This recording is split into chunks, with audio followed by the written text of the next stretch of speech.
seen as insecure or exploitable. Dashtut main working solution. Fix solid NVM forbidden driver. Step 1. Restart first. Important. Restart your PC once. Try launching Faceit AC again. If the error is still there, continue. Step 2.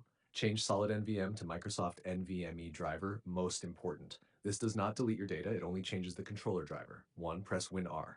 2. Type devmgmt.msc, enter. 3. Expand storage controllers. 4. Look for something like solidnvm, solid NVMe, or anything related to solid NVM. 5. Right-click it, update driver. 6. Click Browse My Computer for drivers. 7. Click Let Me Pick from a list. 8. Select Standard NVM Express Controller. 9. Click Next and install. 10. Restart your PC. This replaces the block solidnvm.sys with Microsoft's Safe driver. Step 3. Uninstall conflicting SSD software. Very important. SolidNVM usually comes from SSD tools like Solidum Storage Tool, Intel SSD Toolbox, OEM storage utilities.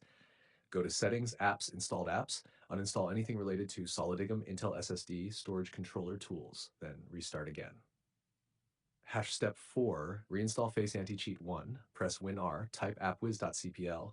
2. Uninstall Faceit Anti-Cheat. 3. Restart PC. 4. Open Faceit will reinstall anti-cheat. Restart once more. Extra fix. If still blocked, check which file is loading. 1. Press WinR. 2. Type C Windows System32 drivers. 3. Search solidnvm.sys. If it's still there, the driver is still active, means another SSD utility is reinstalling it. Had very important warnings. Do not delete solidnvm.sys manually. Do not disable storage controllers. Do not use random driver remover tools. Always replace driver via device manager only. After fix, Faceit should launch normally, no forbidden driver error, anti-cheat loads successfully.